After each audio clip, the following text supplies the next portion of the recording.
Hi, 5th and 6th grade. This is your history video for Monday, January 25th. And we have pages 184. It says 184, but really that's a picture. 185 is just a little scene inside somebody's house back in Roman times. And it says, have you ever used an abacus? I've never used an abacus. No, I'm not that old. It says, with this type of counting frame, people could add and multiply large numbers. And here, Valeria is sitting at home in Rome using an abacus to do arithmetic. And see, even back then, they had to do homework. Isn't that amazing? Okay, so on your work text pages 139 and 140. 139 is the same information type of thing that you would gather as you're reading about early Rome on page 186, the founding of Rome on page 186, Italy on page 187, the Etruscans on page 188, society on page 188, and early government on page 188. Now, if you look at back side, page 140, there's a map there. Map, as I've discovered from one of my students who keeps asking me questions about it because they didn't understand it very well. But if you look at that map on the bottom left is a key. That key there shows you the different heights. A landform map basically tells you different landforms that are there. It tells you about water, rivers, seas, oceans, that type of thing. In this case, there are only seas on it, though.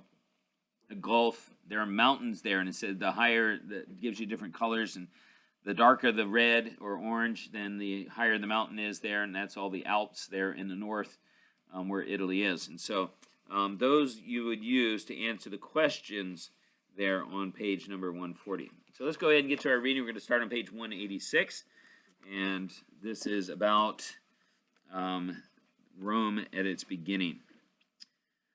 The influence of Rome spread to other parts of the world. Physical evidence of Rome's influence remains in areas of Spain, France, the United Kingdom, Italy, Greece, Asia Minor, Palestine, Egypt, and North Africa. In fact, I have a friend who is, I work with at the post office, and he actually found a piece of pottery. Maybe I'll bring it by, but it's from 300 AD when the Romans were still there, but they were pretty much going downhill as far as their power at that time. The secret word is Remus. Or Matthew. He just missed it. But that's okay. Anyway, so it says that the fortresses, walls, and temples speak of Rome's impact. Rome's use of cement is found in structures in Paris and elsewhere. For example, the Arenas de Lutece is an amphitheater in Paris where gladiators once fought. Some European laws reflect Roman law. Languages such as French and Spanish are rooted in the Latin language. Even Rome's literary works influenced literature throughout Europe. Early Rome. The earliest inhabitants of Italy were a group of settlers from Central Europe. They were called the Latins. These settlers were searching for fertile soil and climate suitable for farming. They migrated south from across the Alps and traveled to the Italian peninsula, which is now known as Italy. The early Latins settled in a region near the Tiber River. The Roman civilization rose from this region. The founding of Rome. The Romans told legends about the founding of their civilization. According to one legend, twin brothers were abandoned as babies in a basket on the Tiber River. A wolf spied the basket from the shore and swam out to see it. The wolf rescued the babies and cared for them. Soon a shepherd wandered by and found the two babies crying.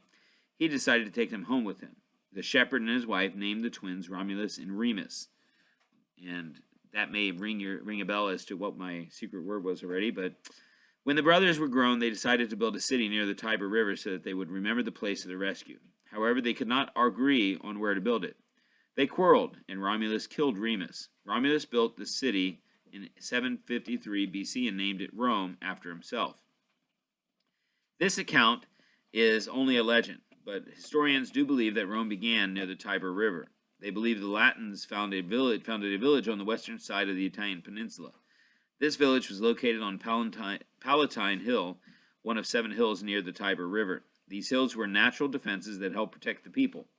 Soon, other villages sprang up on the surrounding hills. Eventually, the villages developed into the city of Rome. Now, I've been to Rome. It's a very, very packed city today, and certainly not one that's easy to get around in. Location, Italy. We're on page 187 now. Location is Italy. It's a boot-shaped peninsula that extends into the Mediterranean Sea. Italy includes the islands of Sardinia, Sicily, and a number of other small islands. Italy borders France, Switzerland, and Austria. To the west of Italy is the Tyrrhenian Sea, Tyrrhenian Sea, and the east is the Adriatic Sea. Climate. Italy's climate is mostly temperate. Temperatures in the north are cooler than in the south. Average temperatures range from about 33 degrees Fahrenheit in the north to 70 degrees Fahrenheit in the south. Topography. The Italian peninsula is mountainous and includes the Apennine Mountains and sections of the Alps. Italy also has broad plains. Most of its islands are mountainous. Natural resources. Italy's resources include water, natural gas, hydroelectric power, mercury, coal, zinc, potash, marble, barite, asbestos, pumice, fluorite, feldspar, pyrite, which is sulfur, and then crude oil reserves, fish, and land that is suitable for farming. All right, the last page here, 188. All right, and so they give you on this one, it says the Phoenicians, Greeks, and the Etruscans, you notice that's in bold, so you have the definition down there, but we're going to talk a little bit more about them, also inhabited the Italian peninsula. The Phoenicians and the Greeks were known for sea trade and colonization. The Latins had been living in Rome for over 100 years when Etruscans from the north conquered Rome. During the rule of powerful Etruscan kings, Rome became the strongest and most respected city in the region. The Etruscans introduced a writing system based on the Greek alphabet. They made many improvements to the city by paving roads, building arches, draining marshes, and constructing a sewage system. But the Latins did not like having the Etruscan kings ruling over them. Society. A Roman family included the mother and father, all unmarried daughters and sons, and married sons with their wives and children. The father had the authority. He expected the family to show loyalty, self-control, and respect. The Roman people were grouped into two social classes. The patricians, made up of the ruling class, and they were the wealthy landowners and nobles. The plebeians made up the working class. They were the common people, such as farmers, traders, and craftsmen. Most people were plebeians. Both classes were hardworking people. They valued freedom and desired to have a part in governing themselves. Early government. It says the early government of Rome was a monarchy. A Roman king was also the chief priest, the commander of the army, and the administrator of justice. A group of governmental leaders advised the king. According to the legend, 7 kings ruled Rome before the Etruscans invaded. When the Etruscans conquered Rome, they placed an Etruscan king on the throne. 2 more Etruscan kings followed. The fasces, a bundle of rods bound around an axe, was used as a symbol of the king's power. Fasces was carried by attendants who could salute a higher official by lowering the fasces. The axe was taken out of the fasces when it was carried in Rome to represent a citizen's right to appeal a magistrate's ruling. The axe remained in the fasces even when it carried in Rome if an official was celebrating a victory. All right, so there you go. That's your video. Have a good day. See you tomorrow. Bye.